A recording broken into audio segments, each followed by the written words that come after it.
వాడిపోక ముందే నన్ను వాడుకో ప్రభువా.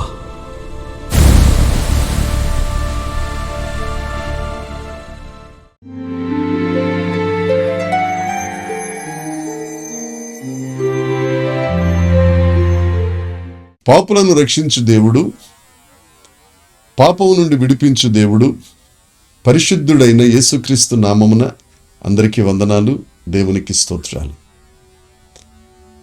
దేవుని యందు ప్రియమైన వారలారా, మీరందరూ ప్రతిదినం దేవుని వాక్యమందు ఎదుగుతూ, ప్రార్థనలో దేవునితో సహవాసం చేస్తూ, దేవుణ్ణి స్తుతిస్తూ, యేసుక్రీస్తు ప్రభువు రాకడ కొరకు పెండ్లి కుమార్తె వధువు సంఘములో చేర్చబడుట కొరకై క్రీస్తు సువాసనను ఆపాదించుకొనుచున్న మీ అందరికీ యేసు నామమున శుభములు తెలియచేస్తున్నాను. మరణమును గెలిచిన యేసుక్రీస్తు ప్రభువు ఈ నూతన దినములో మనకు అనుగ్రహించిన పరమవాక్య ధ్యానము, కృపావార్త. పరమగీత గ్రంథము 2వ అధ్యాయము 14వ వచనము. బండ సందులలో ఎగురు నా పావురమా, పేటుబీటలను ఆశ్రయించు నా పావురమా, నీ స్వరము మధురము, నీ ముఖము మనోహరము, నీ ముఖము నాకు కనబడనిమ్ము, నీ స్వరము నాకు వినబడనిమ్ము. దేవునికి స్తోత్రం కలుగునుగాక, దేవునికి మహిమ కలుగునుగాక. దేవుని యందు అత్యంత ప్రియమైన వారలారా, గత 4 దినముల నుండి పరమగీత గ్రంథం 2వ అధ్యాయము 14వ వచనంలో ఉన్న బండ సందులలో ఎగురు పావురమా అనే మాటను మనం ధ్యానిస్తున్నాం. ఆ మాటలో ఉన్న బండ క్రీస్తే అని, ఆ రాయి క్రీస్తే అని 7 విషయాలు ధ్యానించడానికి దేవాది దేవుడు మనకు కృప చూపించారు.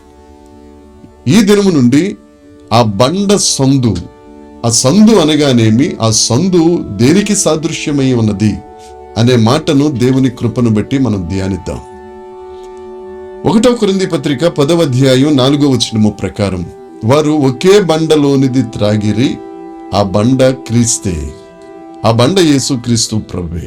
అయితే ఆ బండకు ఒక సందు ఏర్పడింది, ఆ బండకు ఒక గాయం చేయబడింది. ఈ సందు అనగా, ఈ గాయం అనగా ఏమిటి అనంటే, యేసుక్రీస్తు ప్రభువు దివిని విడిచి భూలోకానికి పాపులను రక్షించడం కోసం వచ్చారు.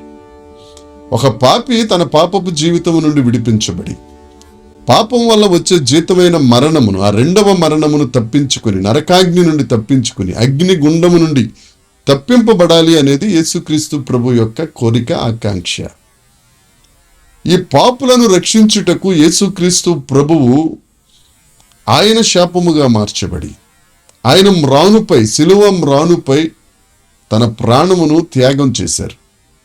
ఆయన శిలువపై మరణిస్తున్నప్పుడు, ఆ బండ అయిన యేసుక్రీస్తు ప్రభు శిలువపై మరణిస్తున్నప్పుడు, ఆ బండ అయిన క్రీస్తు దేహం గాయపరచబడింది, సందు ఏర్పడింది. మన పాపముల నిమిత్తమే యేసుక్రీస్తు ప్రభువుని గెత్సెమనే తోట నుండి న్యాయ విమర్శలో నుండి కల్వరి కొండపైకి, ఆ తరువాత శిలువపైకి వారు ఎక్కించారు. ఈ క్రమంలో యేసుక్రీస్తు ప్రభు శరీరములోనికి ఈటెలనే ఆయుధాలే బళ్ళెముల చేత గాయపరిచారు, కొరడాల చేత గాయపరిచారు, పిడి గుద్దుల చేత గాయపరిచారు. యేసుక్రీస్తు శరీరం గాయపరచబడి ఆయనలో ఉన్న రక్తం దారదారులుగా ప్రవహించింది. బండైన యేసుక్రీస్తు ప్రభు గాయపరచబడి సందుగా చేయబడింది. ఆ గాయములలో నుండి రక్తము స్రవించెను. అయితే యోహాను సువార్త 19వ అధ్యాయము 34వ వచనం మనం చూడగలిగితే, ఆ శతాధిపతి ఈటెను, ఆ బళ్ళెమును, ఆ ఆయుధమును పట్టుకుని క్రీస్తు శరీరములో పొడవగా నీరు రక్తమును వచ్చెను. యేసుక్రీస్తు ప్రభువు ఆ బండ సందుల్లో నుండి వచ్చింది ఏమిటి అని అంటే, రక్తం వచ్చింది, నీరు వచ్చింది. ఆ తరువాత యేసుక్రీస్తు ప్రభు 3వ దినమున పునరుద్ధానుడయ్యారు. 40 రోజులు వారందరికీ 500 మందికి ఆయన దర్శన భాగ్యాన్ని అనుగ్రహించారు. ఇక ఆయన ఒలీవ కొండ మీదికి తన శిష్యులందరినీ తీసుకెళ్లి ఆరోహణమై వెళ్ళిపోతూ, నేను వెళ్ళిన తరువాత వేరొక ఆదరణకర్తను మీ వద్దకు పంపిస్తాను అని మాటిచ్చి ఆరోహణమై వెళ్ళారు. ఆయన ఆరోహణమై వెళ్ళిపోయిన ఒక 10 రోజుల తరువాత, అనగా పెంతెకోస్తు దినమున, మాట తప్పని దేవుడు కదండి మన దేవుడు, మాట ఇచ్చి నెరవేర్చే దేవుడు. పంపిస్తాను అన్న ఆ పరిశుద్ధాత్మ అనే ఆదరణకర్తను మన దగ్గరికి పంపించారు.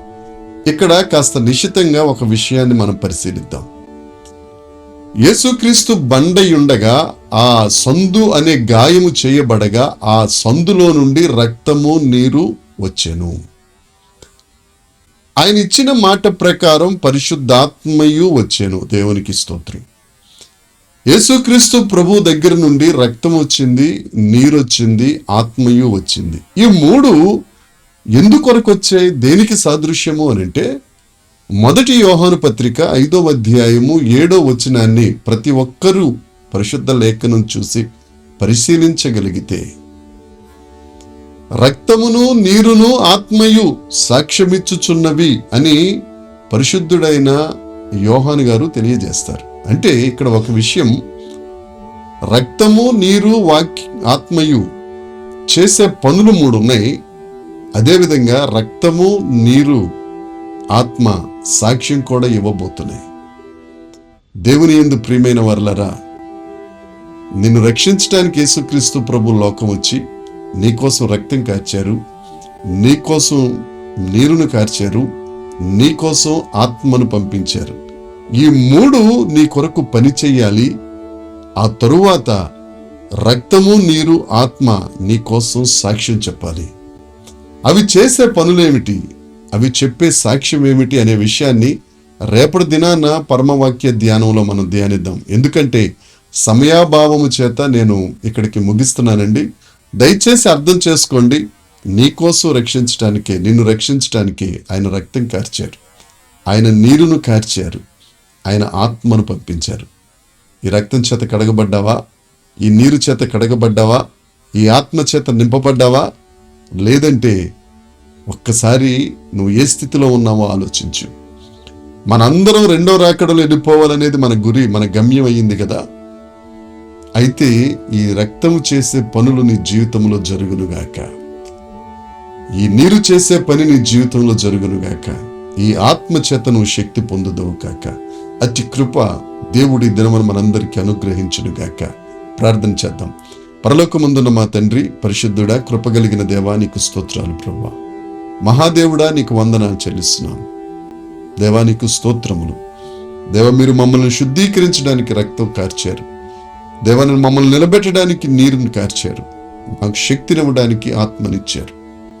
దేవ, వీటిని పొందుకొనిన వారమై సిద్ధపడే గుంపులో మేము ఉండగలుగుటకు కృప దయచేసి మహిమ పొందుమని యేసుక్రీస్తు నామమున ప్రార్థించి అడిగి వేడుకొనుచున్నాం తండ్రి. ఆమేన్. దేవుని కృప మనందరికీ తోడే ఉండునుగాక.